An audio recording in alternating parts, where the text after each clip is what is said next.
नमस्कार दोस्तों, स्वागत है आपका आपके अपने चैनल अम्बेडकर पॉइंट में। तो हिंदी साहित्य से संबंधित कुछ प्रश्न लेकर आपके सामने प्रस्तुत हैं। आशा करते हैं आपको यह प्रश्न अच्छे लगेंगे और आपके लिए यह सहायक सिद्ध होंगे। तो हमारा प्रथम प्रश्न है, रुद्र संप्रदाय के प्रवर्तक कौन हैं? तो इसका सही जवाब होगा विष्णु स्वामी। हमारे पास अगला प्रश्न है, हिंदी रेखा चित्र के जनक कौन हैं? तो इसका सही जवाब होगा पद्म सिंह शर्मा। हमारा अगला प्रश्न है हमारे पास, अलाहखंड की रचयिता कौन है? अलाहखंड नाम की रचना किसने की? तो इसका सही जवाब होगा याज्ञनिक। अलाहखंड की रचना याज्ञनिक ने की। तो इसको परमाल रासो के नाम से भी जाना जाता है। ठीक है, अलाहखंड का दूसरा नाम है परमाल रासो। आगे बढ़ते हैं अपने अगले प्रश्न के लिए। तो हमारा अगला प्रश्न है, यामा किसकी रचना है? यामा किसकी रचना है? तो यामा रचना जो है यह है महादेवी वर्मा की। महादेवी वर्मा की रचना है यामा। हमारे पास हमारा अगला प्रश्न है, हिंदी साहित्य में रांगेय राघव किसे कहा जाता है? हिंदी साहित्य में रांगेय राघव किस कवि का उपनाम है?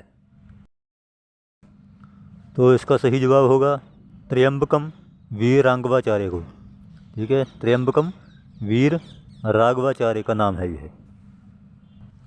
चलिए आगे बढ़ते हैं और अपना अगला प्रश्न देखते हैं कि मृगावती कृति किसकी है? तो मृगावती जो रचना है वो लिखी है कुतुबन ने। मृगावती कुतुबन की रचना है।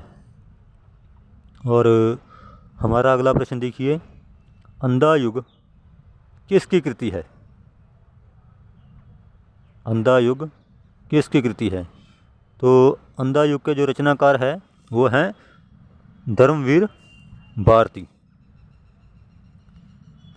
तो आगे चलते हैं, देखिए हम अपने अगले प्रश्न की ओर चलते हैं। तो अपना अगला प्रश्न है, मूल गोसाई चरित्र के रचनाकार कौन है? मूल गोसाई चरित्र के रचनाकार कौन है? तो इसका सही जवाब होगा बाबा बेनी माधव दास। बेनी माधव दास, इन्होंने मूल गोसाई चरित्र की रचना की थी। तो हम अपने अगले प्रश्न की ओर चलते हैं। आवारा मसीहा जो कि विष्णु प्रभाकर की सुप्रसिद्ध रचना है, इसका नायक कौन है? तो इस रचना के नायक का नाम है शरद चंद्र। अपना अगला प्रश्न देखते हैं, अतीत के चलचित्र किसकी रचना है? तो यह रचना है महादेवी वर्मा की। अगले प्रश्न की ओर चलते हैं। तो अपना अगला प्रश्न है, आंसू काव्य की रचयिता कौन है? आंसू काव्य के रचयिता, इसका सही जवाब होगा जयशंकर प्रसाद। तो हम अपने अगले प्रश्न की ओर बढ़ते हैं। हमारा अगला प्रश्न है, पल्लव के रचयिता कौन है? तो इसका सही जवाब होगा सुमित्रानंदन पंत।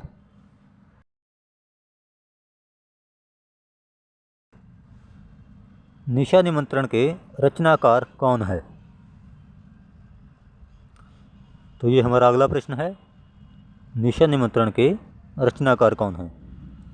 तो निशा निमंत्रण के रचनाकार डॉक्टर हरिवंश राय बच्चन हैं। तो हम अपना अगला प्रश्न देखते हैं क्या है। अष्टशाप के सर्वश्रेष्ठ भक्त कवि कौन थे? तो इसका सही जवाब होगा सूरदास। आगे चलते हैं नेक्स्ट प्रश्न की ओर। केंद्रीय हिंदी संस्थान कहाँ है? तो इसका सही जवाब होगा आगरा में। चलते हैं अपने अगले प्रश्न की ओर। प्रगतिवाद की आदि प्रवर्तक कौन माने जाते हैं? तो इसका सही जवाब होगा कार्ल मार्क्स। जो प्रगतिवाद है उसके आदि प्रवर्तक माने जाते हैं कार्ल मार्क्स। चलते हैं अपने अगले प्रश्न की ओर। विद्यापति ने कीर्तिलता की रचना किस भाषा में की? विद्यापति ने कीर्तिलता की रचना किस भाषा में की? देखते हैं इसका सही जवाब क्या होगा। इसका सही जवाब होगा अवहट भाषा में। हमारा अगला प्रश्न है, अपभ्रंश का वाल्मीकि किसे कहा जाता है? अपभ्रंश का वाल्मीकि किसे कहा जाता है? इसका सही जवाब होगा स्वयंभू को। अगला प्रश्न देखिए, हिंदी साहित्य में हिंदी का पाणिनि किसे कहा गया है? ये हिंदी का पाणिनि कहा गया है किशोरीदास वाजपेयी को। आगे चलते हैं नेक्स्ट प्रश्न की ओर। पुराने पंथ के पथिक किसे कहा गया है? देखते हैं इसका सही जवाब क्या होगा। इसका सही जवाब होगा मतीराम को।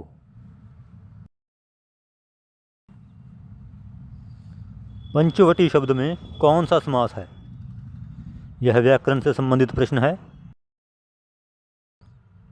तो इसका जवाब जो सही है वह है द्विगु समास। आगे चलते हैं अपने नेक्स्ट प्रश्न की ओर। संस्कृत के 4 अध्याय किसकी रचना है? इसका सही जवाब होगा रामधारी सिंह दिनकर की। दोस्तों, ये थे हिंदी के कुछ महत्वपूर्ण प्रश्न। आशा करते हैं कि आपके लिए यह प्रश्न लाभदायक सिद्ध होंगे। अगर वीडियो अच्छी लगी हो तो कृपया लाइक करें और चैनल को सब्सक्राइब करें। धन्यवाद। मिलते हैं अगली वीडियो के साथ।